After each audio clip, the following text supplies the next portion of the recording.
Welcome to Krishna documentary. ನಾನು ಮಹೇಶ್ ಮಗ್ದಮ್.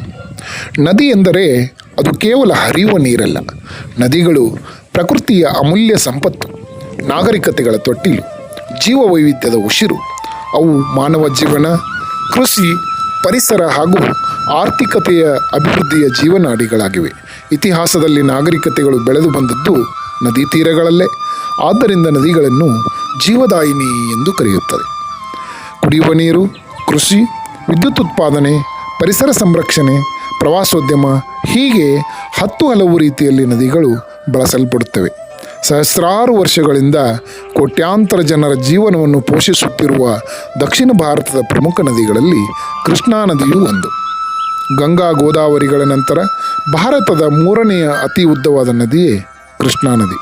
ಪಶ್ಚಿಮ ಘಟ್ಟಗಳ ಮಡಿಲಿನಲ್ಲಿ ಮಹಾರಾಷ್ಟ್ರದ ಸತಾರಾದ ಮಹಾಬಲೇಶ್ವರನಲ್ಲಿ ಹುಟ್ಟಿ ಮಹಾರಾಷ್ಟ್ರ, ಕರ್ನಾಟಕ, ತೆಲಂಗಾಣ ಮತ್ತು ಆಂಧ್ರ ಪ್ರದೇಶಗಳ ಮೂಲಕ 1400 ಕಿಲೋಮೀಟರ್ಗಳವರೆಗೆ ಹರಿದು ಪಯಣ ಮಾಡಿ ಬಂಗಾಳ ಕಲ್ಲಿಯನ್ನು ಸೇರುತ್ತದೆ ಈ ಕೃಷ್ಣಾ ನದಿ. ಧ್ವದಗಂಗಾ, ಪಂಚಗಂಗಾ, ಭೀಮಾ, ಘಟಪ್ರಭಾ, ಮಲಪ್ರಭಾ, ತುಂಗಭದ್ರಾ ಹೀಗೆ ಹಲವು ಉಪನದಿಗಳನ್ನು ಕೃಷ್ಣಾ ನದಿ ಹೊಂದಿದೆ. ಕರ್ನಾಟಕ ರಾಜ್ಯದಲ್ಲಿ ಕೃಷ್ಣಾ ನದಿ ಉತ್ತರ ಕರ್ನಾಟಕದ ಜನರ ಜೀವನಾಡಿಯಾಗಿದೆ. ಬೆಳಗಾವಿ, ವಿಜಯಪುರ, ಬಾಗಲಕೋಟೆ, ರಾಯಚೂರು, ಯಾದಗಿರಿ ಜಿಲ್ಲೆಗಳಲ್ಲಿ ಹರಿಯುವ ಈ ನದಿಯ ನೀರು ಕಬ್ಬು, ಭತ್ತ, ಜೋಳ, ಮೆಕ್ಕೆಜೋಳ, ದ್ರಾಕ್ಷಿ, ದಾಳಿಂಬೆ ಸೇರಿದಂತೆ ಅನೇಕ ಬೆಳೆಗಳಿಗೆ ಜೀವಾಳವಾಗಿದೆ. ಕೃಷ್ಣಾ ನದಿಯ ಪ್ರಮುಖ ಅಣೆಕಟ್ಟುಗಳಲ್ಲಿ ಆಲ್ಮಟ್ಟಿಯ ಲಾಲಬಹದ್ದೂರ್ ಶಾಸ್ತ್ರಿ ಸಾಗರ, ನಾರಾಯಣಪುರದ ಬಸವಸಾಗರ, ಶ್ರೀಶೈಲಂ ಅಣೆಕಟ್ಟು ಮತ್ತು ನಾಗಾರ್ಜುನ ಸಾಗರ ಅಣೆಕಟ್ಟುಗಳು ಪ್ರಮುಖವಾಗಿವೆ. ಕುಡಿಯುವ ನೀರು, ನೀರಾವರಿ ಮತ್ತು ಕೈಗಾರಿಕೆಗಳಿಗೆ ಈ ಅಣೆಕಟ್ಟುಗಳು ಬಹಳ ಪ್ರಮುಖವಾಗಿರ್ತಕ್ಕಂಥ ಪಾತ್ರವನ್ನು ವಹಿಸುತ್ತವೆ. ಇನ್ನು ಧಾರ್ಮಿಕತೆಯ ಮಹತ್ವವನ್ನು ನೋಡೋದಾದರೆ ಇದೊಂದು ಪವಿತ್ರವಾದ ನದಿ.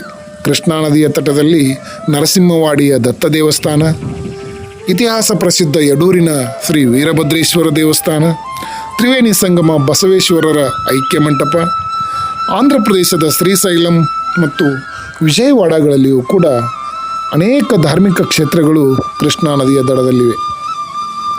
ಆರ್ಥಿಕತೆ ಲಕ್ಷಾಂತರ ಹೆಕ್ಟರ್ ಕೃಷಿ ಭೂಮಿಗೆ ನೀರನ್ನು ಒದಗಿಸುವ ಮೂಲಕ ಜಲವಿದ್ಯುತ್, ಕುಡಿಯುವ ನೀರು, ಮೀನುಗಾರಿಕೆ, ಕೈಗಾರಿಕೆ ಹೀಗೆ ಗ್ರಾಮೀಣ ಆರ್ಥಿಕತೆಯಲ್ಲಿಯೂ ಕೂಡ ಕೃಷ್ಣಾ ನದಿಯ ಪಾತ್ರ ಹಿರಿದಾಗಿದೆ.